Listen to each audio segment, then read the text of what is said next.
ইতিমধ্যে railway recruitment বোর্ডের তরফ থেকে একটা বড়সড় বিজ্ঞপ্তি প্রকাশ হয়ে গেছে। তো সেই বিষয়ে ভিত্তিক আজকের এই ভিডিওটি অবশ্যই দেখা মাত্র শেয়ার করবে বন্ধুদের সঙ্গে। নোটিফিকেশনটা আউট হয়েছে, তোমরা দেখতে পাচ্ছ government of India ministry of railway recruitment বোর্ডের তরফ থেকে, যার নাম্বার হচ্ছে 03/2024 এমপ্লয়মেন্ট নাম্বার, নোটিশ নাম্বার।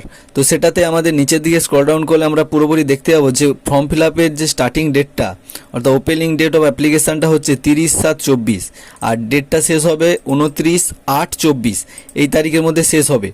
এরপরে নিচের দিকে আসলে আমরা দেখতে পাবো আমাদের যে শূন্যপদটা 7,951টা টোটাল দেখাচ্ছে। আর এটাতে মেকানিক্যাল সুপারভাইজার, রিসার্চ, এভাবে অনেক কিছু রয়েছে। আর এটাতে পে লেভেল 7 অনুযায়ী 44,900 যে স্যালারিটা, আর জুনিয়র ইঞ্জিনিয়ার এভাবে যেই শূন্যপদগুলো রয়েছে সেগুলোতে আমাদের যে স্যালারিটা সেটা হচ্ছে 35,400 টাকা। এবার হচ্ছে কথাটা, নিচের দিকে স্ক্রল ডাউন করলে এর এজটা আমাদের জানতে হবে। এজ হচ্ছে আমাদের যে এজটা সেটা হচ্ছে দেখতেই পাচ্ছ তোমরা যে 18 থেকে 36 বছর তোমাদের এজ হতে হবে, তাহলে তোমরা অ্যাপ্লাই করতে পারবে। আরও বিভিন্ন রকমের যেগুলো মেন দরকারি তথ্য সেগুলো দেওয়ার জন্যই মূলত ভিডিওটা। তো সেই কারণে আমরা এই যে বাকি নোটিশগুলোকে একটু এড়িয়ে সামনের দিকে এগিয়ে যাচ্ছি। তো এবার পরীক্ষাটা যে আমরা রিক্রুটমেন্ট বোর্ডের তরফ থেকে হবে তার যে ফিস টিস কীভাবে রয়েছে সেটা আমরা বলছি। ফিস রয়েছে যে আরেকটা ব্যাপার যে এখানে এজ লিমিটটা যেটা একটু আগে বলেছিলাম, যেটা ওই 18 থেকে 36 বছর পর্যন্ত টোটাল যে এজ লিমিটটা। আর কেউ যদি SC ST হয় তাহলে ওখানে যেরকম ছাড় থাকে সেরকমভাবে এজ লিমিটে সেরকমভাবে ছাড় থাকবে। 5 বছরের ছাড় থাকে যেরকম থাকবে, এবং OBC হলে 3 বছরের ছাড়, এবং অন্যান্য যে সকল এজ রয়েছে কমিউনিটিগুলো রয়েছে সেগুলোতে যে সকল ছাড়গুলো থাকে তোমরা সেগুলো দেখতেই পাচ্ছ। এরপরে স্ক্রল ডাউন করলে নিচে আসলে তোমরা ফর্ম ফিল আপের চার্জটা দেখতে পাচ্ছ। তোমরা যদি এমনি সাধারণ ক্যাটাগরি থেকে হও, জেনারেল থেকে, তাহলে 500 টাকা। আর যদি SC ST বা এক্স সার্ভিসম্যান, ফিমেল, ট্রান্সজেন্ডার ইত্যাদি থেকে হও তাহলে 250 টাকা তোমাদের ফর্ম ফিল আপের চার্জ লাগবে, এবং এটা থেকে কিছু টাকা ব্যাকও হয়, সেগুলো তোমরা জানো অনেকে। আর একটু স্ক্রল ডাউন করে নিচের দিকে আসলে আমরা ওই যে পুরোপুরি ছাড়ের ব্যাপারটা আমরা বুঝতে পারলাম।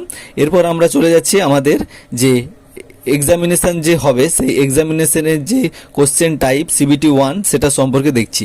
CBT 1-এ তোমরা দেখতে পাচ্ছ যে আমাদের টোটাল 4টে ম্যাথামেটিক্স, জেনারেল ইন্টেলিজেন্স, রিজনিং, তারপরে জেনারেল অ্যাওয়ারনেস, জেনারেল সায়েন্স, এগুলো থেকে কীভাবে কটা করে প্রশ্ন থাকবে, কত নাম্বারের, টাইমটা দেখতে পাচ্ছ 90 মিনিটে আমাদের ফার্স্ট যে পরীক্ষাটা হবে। আর এটা হচ্ছে 10th standard syllabus up to দেখাতে পাচ্ছ physics, chemistry and life science থাকবে এখান থেকে।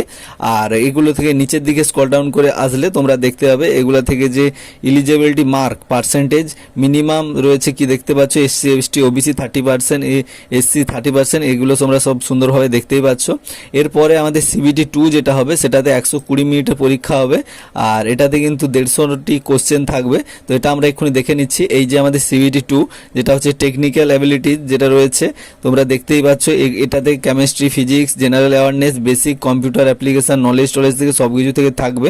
টোটাল 150টি কোশ্চেন থাকবে, আর এখানে 120 মিনিটের মধ্যে পরীক্ষাটা দিতে হবে। তো এরপরে স্ক্রল ডাউন করে নিচের দিকে আসলে আমার এক্সামিনেশনের গ্রুপগুলো সে দেখতে পাচ্ছ। এডুকেশন কোয়ালিফিকেশন যদি BSc কেমিস্ট্রি, ফিজিক্স করা থাকে তাহলে তোমরা এগুলোতে অ্যাপ্লাই করতে পারবে, এবং ইঞ্জিনিয়ারিংয়ে 3 বছর, এগুলো সব সুন্দরভাবে লেখা আছে। মেকানিক্যাল ইঞ্জিনিয়ারিংয়ে কী সব লাগবে সব দেওয়া আছে। তোমরা নোটিশটা দেখতে চাইলে অবশ্যই এই ওয়েবসাইটটা আমি একটু দেখিয়ে দিচ্ছি, ওয়েবসাইটে গিয়ে তোমরা দেখে নিতে পারবে। তো তার আগে বলি যে এইভাবে তোমরা এই যে ওয়েবসাইটগুলো দেখতে পাচ্ছ বিভিন্ন জায়গার, সেগুলোতে লিস্ট অফ RRB ওয়েবসাইটগুলো তোমরা এখান থেকে কপি করে বা এখান থেকে দেখে টাইপ করে তোমরা সার্চ করে দেখতে পারো। কলকাতা, তারপরে তোমার চেন্নাই, পাটনা, যতগুলো শিলিগুড়ি, সব কিছু এখানে ওয়েবসাইটগুলো দেওয়া আছে। এইভাবে তোমরা এই যে রিক্রুটমেন্ট প্রসেস এটাতে অ্যাপ্লাই করতে পারবে 30 তারিখ থেকে। আর যখনই তোমরা এটা দেখবে অবশ্যই বন্ধুদের সঙ্গে শেয়ার করে রাখবে, কেননা এরকম যে ইনফরমেটিভ যে সকল ভিডিওগুলো সেগুলো বারবার আসতে থাকে।